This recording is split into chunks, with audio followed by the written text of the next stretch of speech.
Ouagadougou séjourne actuellement le président fondateur international de la Ligue de défense noire africaine, M. Egounti Béanzin. Invité pour la conférence internationale santé et souveraineté, il est avec nous sur ce plateau pour évoquer la dynamique actuelle dans les pays du Sahel. Bienvenue. Merci pour l'invitation et mes salutations révolutionnaires au peuple du Burkina Faso, au peuple africain et à son Excellence le camarade président capitaine Ibrahim Traoré.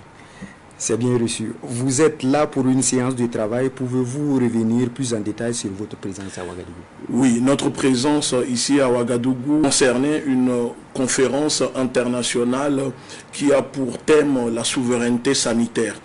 Parce que vous savez, comme nous le disons, la lutte pour la souveraineté comporte plusieurs thématiques.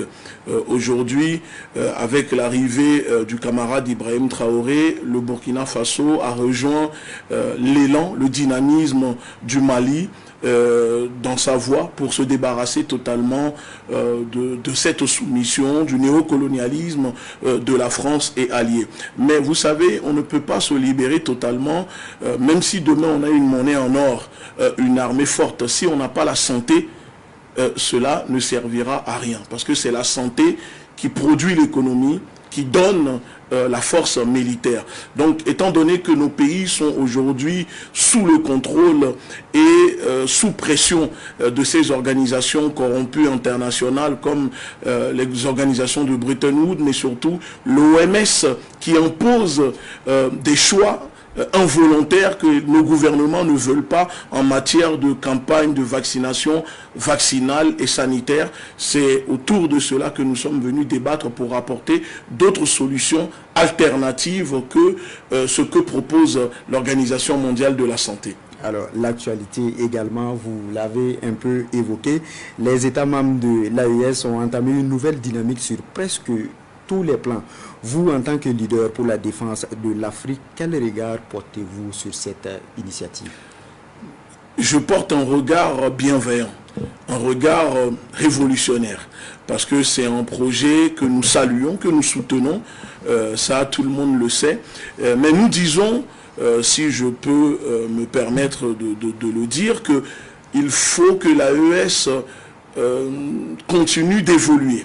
Il ne faut pas que l'AES reste seulement une organisation entre présidents, mais une organisation pour le peuple. C'est-à-dire ne pas refaire les mêmes erreurs que l'organisation inféodée qui est la CEDEAO, avec ses dirigeants endimanchés dans leur costume délabré de justice et de liberté.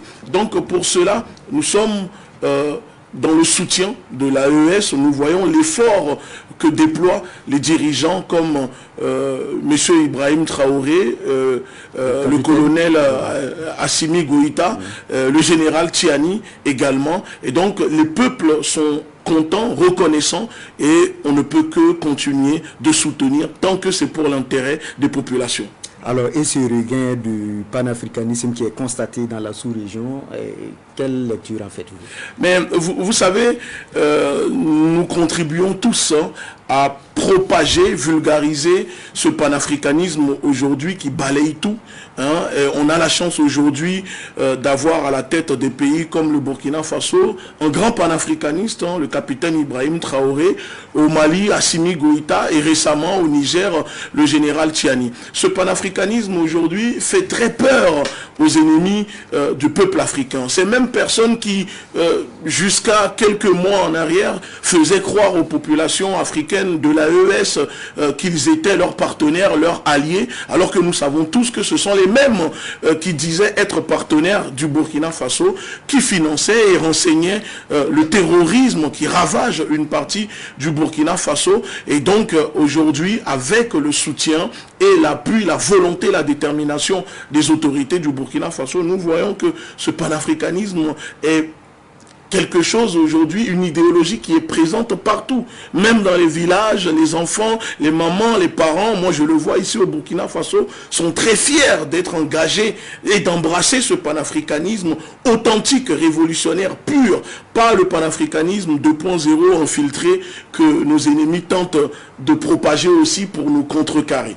Alors, à vous entendre, c'est déjà enclenché et validé. Selon vous, quel peut être l'avenir pour ce mouvement panafricaniste? Mais l'avenir est déjà tout tracé.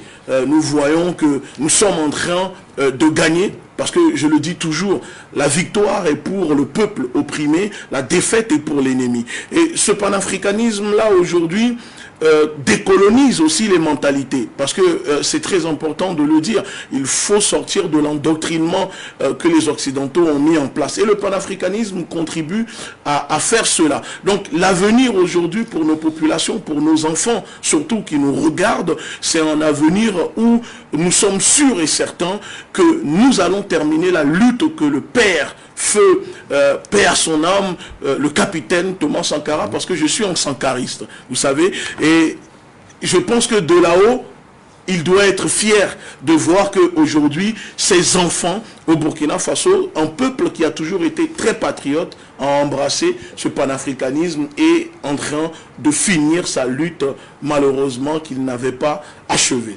Alors, Monsieur Egounti Béhanzin, merci pour ces détails. Je vous rappelle que vous êtes le président fondateur international de la Ligue de défense noire africaine. Restez avec nous pour la suite de ce journal. Une suite en lien